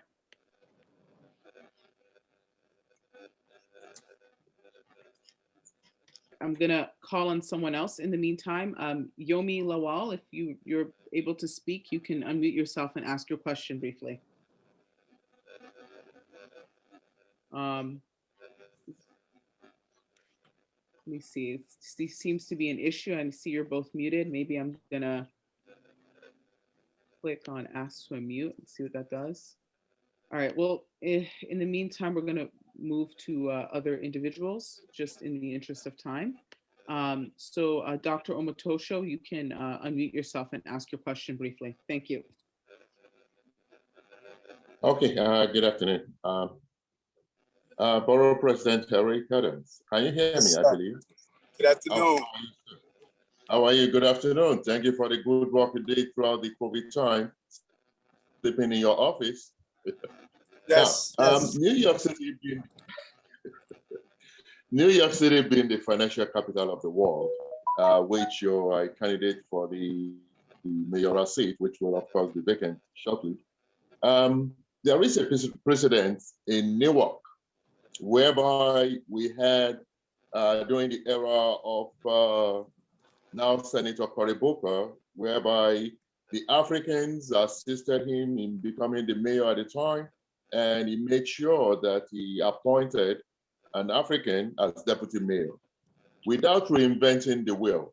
You just made a very important point that you cannot win without the Africans or the African Americans in the city, which we are a very strong bloc. Are you making a commitment that yes, you're going to have a deputy mayor out of all the deputy mayors that you're going to appoint eventually? No, I can't make that commitment, brother, because this city is so diverse. I have not been in one community where they didn't say, can you commit to a deputy mayor? We only have a certain number of deputy mayors. We have 100 different groups and ethnicities in the city. What I will do is make sure that throughout my administration, the areas of commissioners, the areas of policymakers, it's going to be reflective of the diversity of this city. And that is not to close the door on the possibility of a deputy mayor that's of African diaspora, but to make that commitment, I have to live up to any commitment I make. I'm going to be looking for a deputy mayor in several areas. And if one of those areas is something that I can find someone from the African diaspora, then I'm all for it. But and I know, even among the African community, if I make that person from Senegal, my brothers and sisters from Ghana is going to say, wait a minute, why you didn't get someone from Ghana? And then my brothers and sisters from Nigeria is going to say, wait a minute, why you didn't get someone from Nigeria? So I'm going to make sure that diversity is in my administration. And trust me when I tell you, you're going to see the African diaspora in my administration as mayor. Great, thank you. So let's see. We have, I'll give Joyce Adewumi. If you want to unmute yourself and ask your question, you can do that. Ask your question briefly. Thank you. Thank you so much. Thank you. Borough President Eric Adams, good to see you. Yes. This is Joyce Adewumi, and thank you so much for everything that you do. In a way, you have answered my question, but I just wanted to emphasize it a bit. We know that one of the things that sparked the Harlem Renaissance was African-American contact with Africa. And based on this based on this, there was a lot of healing and economic development by this movement. And so Bloomberg opened up a channel for interaction with African leaders, doing business with Africa. And I'm very happy that you said that you were going to do that, because there is a need for a bold bridge to be built that would further and facilitate trade, education, tourism, etc., between Africans on the continent and Africans in diaspora. It must be a bold movement because we need it for healing as well as economic development. So you've touched upon it, and I'm hoping that you're going to go further to actually build that bridge. We cannot be shy to talk about the inequities in our community. We know that other people have made such bridge, especially during the SBA. The SBA has a project where people from Nicaragua or the Hispanic countries are able to have business contacts between those countries and the Hispanics who are in this country. So we want to see the same level of interaction, business interaction between African Americans here in the diaspora and Africa. Thank you so much. Thank you, and it's so important. And we are going to be extremely creative. We're going to use every year during the UN week, we're going to host the delegation, African delegation, to map out year by year what we want to do with real metrics. On the following year, we're going to build it into our culture, art, education. We're going to have a real trade system in place where we can use the brain power of the continent and the brain power, the brain capital here to really pour into Africa in a real way. I think that it is time for America to pay its debt to Africa for the brain drain of taking our cousins and our nephews from the shores and bringing them here to build up this country. And I'm going to use my time in City Hall to really put in place the trade and the open lines of communication. I think it's therapeutic for us to re-engage ourselves with our families from the continent. Great, thank you. We'll take a question now from Sheila. So please ask your question. Hi, good afternoon, Mr. Adams. How are you? Good afternoon. Okay, so as a licensed social worker in the state of New York, mental health is something that's in the forefront of my mind constantly, and especially within the African community. And I think you mentioned briefly in regards to turning the hotels into more so of a, more of a haven for individuals who are homeless. But in terms of really addressing mental health issues within the African community, as you know, there's a stigma.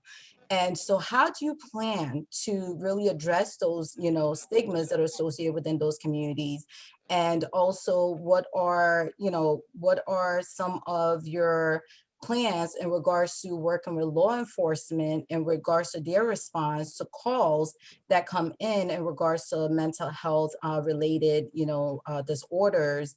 And given that there's barriers such as language, other disparities and whatnot, how do we plan to address those?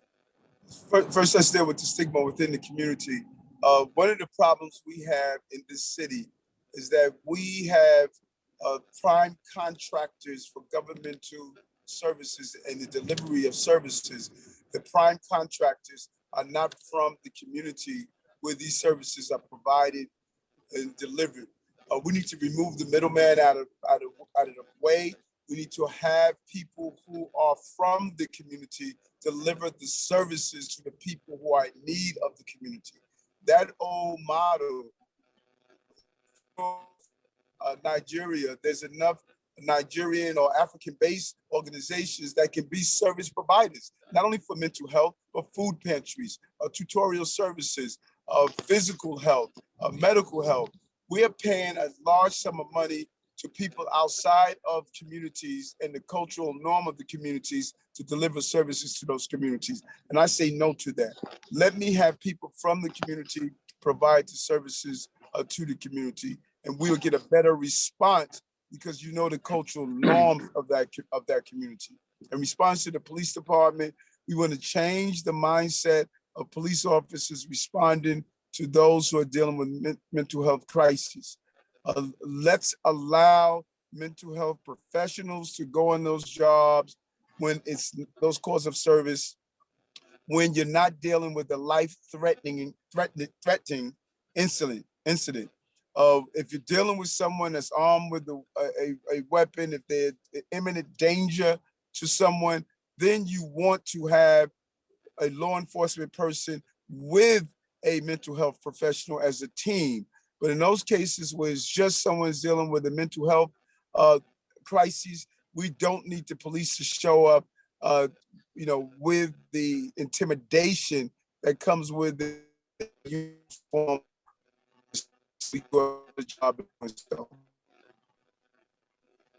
Great, thank you. See, it seems like Borough President Adams' screen is a little bit frozen. I can hear you. Can you hear me? Yeah, I can hear it. It's just for some reason, at least on my end, your screen is frozen. So just making sure we're still okay. Okay, I see you moving fine. Okay, but we can hear you. So I'm gonna read out a question from Christina Locke. Thank you, Christina, for putting that in there.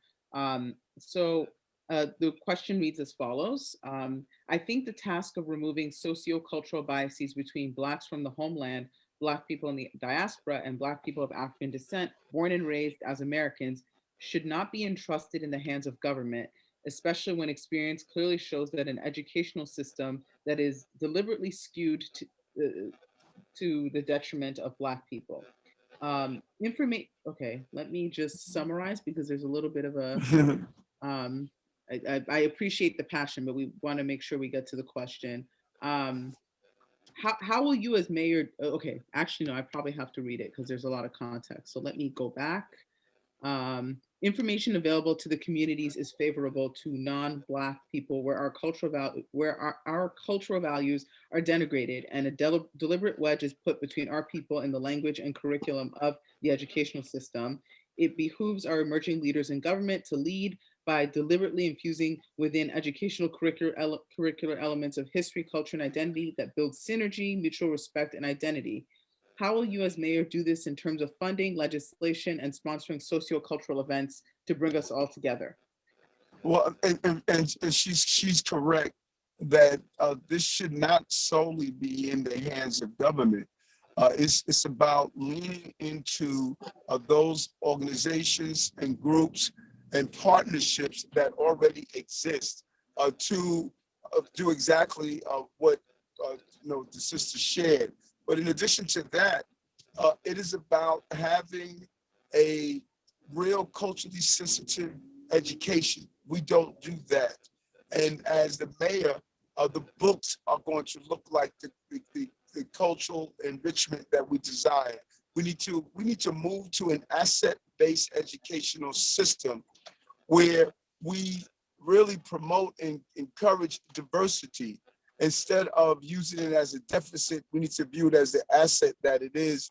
And I'm going to have, in a very real, creative way, exchange programs, allowing young people to travel to the continent of Africa, allowing people to understand the cultural norms of what they have missed by not being continuously engaged in their African experience. And it's also about bringing people into the room who are already doing this work and allowing them to come up with the ideas of what we should be doing and how do we do it better. to get the information out. So I don't want to be the dictator of that. I want to hear from people who are already in this space, the brothers and sisters that I've known throughout the years who have amazing ideas around how do we bridge the gap between the brothers and sisters from the continent of Africa and those of us who are living here in this country. This partnership is real. As I stated last year, my trip to Africa, Gorée Island, to do the Sister City Agreement is one of many ventures that I have participated in. And so we need each other. I need you, and I need the diversity of this city who have traditionally been locked out to see that within this campaign, my legacy is to make sure that you get that support that you are talking about. Thank you. So, Borough President Adams, how much time do you have? I know we have a couple of questions. I have another Zoom that I have to hop on. This is the 8th one today. It's nonstop with the level of Zooms that we're doing. And so, but I want to keep you abreast of the campaign. You can go to ericadams2021.com, and it's my website. And whomever would like to sign up to be a volunteer, there's a link there to do so. But again, we have had an amazing campaign. You know, all the indicators that are used to determine a successful campaign, we have reached them. We raised the money, over $8.6 million. We've outraised the entire field of candidates. But we have also made sure that we spent the least in doing so. We have 700 volunteers.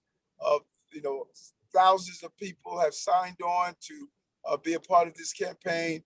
And if you choose to do so, we would love to have the organizations that are on, your ideas, and be part of this movement. We have not had a mayor of color in over 30 years in this city. I believe it's time to break that trend. Thank you. Well, thank you so much for speaking with us. Thank you for your time. Thank you very much. Take care. Take care. Thank you so much, Eric Adams. Thank you. Well, thank you, everyone. We have actually exceeded the time allotted for this event. It was supposed to end at 4:30. So this has been really wonderful. This is great. And, you know, we should do it again soon. But I want to also underscore, Medina, thank you for doing this. This is just wonderful. I really appreciate it. Thank you. It was great to work with you on this. What I want to say is that one of the main reasons why we planned this event, why United African Coalition called this event, is to find a platform for the African community to unify our voices, right? So that we can speak with one voice. There were so many African, immigrants from different countries all over Africa. So it's not just Nigerians or Ghanaians or Senegalese and so on. It's everyone that's in this city. So the idea of this event is not necessarily to endorse one candidate or the other at this point, but rather after this event to come and talk to all of you one by one, the group, and see which way are you leaning. Can we agree on which candidate to endorse? That's the goal of these effort that we're launching here today. Can the African community in New York City agree on one candidate which candidate to endorse based on these questions that have been raised here today? The questions that this informed audience, asked at this event, it goes to show you how, again, we're well educated, we're well informed, so we know what we need. We know what kind of legislative policies will serve our community's interests, our constituency, and that's why we have come here to do this. So this is really great. As I said, we want to circle back with each organization that's represented here to kind of have a conversation and see which candidate are we leaning to, which candidate is likely to be the best candidate to serve our interests, the interests of the larger African community, not what one particular African organization wants, but collectively, what do the African constituency in New York City want? Which mayor do we feel would better serve our interests? Well, yeah, first, thank you so much, Bukola and Mac. It was great to work with all of you. Thank you. Bukola did a great job co-moderating and organizing this event. And thank you, Mac, for all of your work on the tech aspect of this event. There's a lot that goes into Zoom and you really kept things together. no, it's been a pleasure to be a part of this conversation and hear where the candidates stand on all these key issues, and look forward to hearing more from everybody in the future. So thank you again for joining us. Thank you, everyone. We appreciate you joining us. Dr. Monteshaw, can you want to wrap this up, please? Any thoughts? Any closing thoughts? Well, yeah, thank you so much. Just for the audience, this is one of the series, and like Ms. Buki said, this is something that we have to do, and very important. We are the broad, when I say Africans, especially from the diaspora of 54 nations plus or thereabout, it's high that we're able to display that our numbers, our voice matters, our contribution to the city matters in terms of finances, taxes, and everything else. And that's why we're having this with all the candidates. We don't need to agree, and we don't need to agree on everything, but we should not disagree on everything either. Words of wisdom. Thank you so much, Dr. Monteshaw. Thank you all for coming, and I'll see you again soon. All right. Take care. Nice chatting, everybody. Have a good rest of the day. Thank you so much, Mac. Really appreciate you coming on and helping in the background. Yeah, and Medina, thanks, guys. Have a good afternoon. Take care. Bye.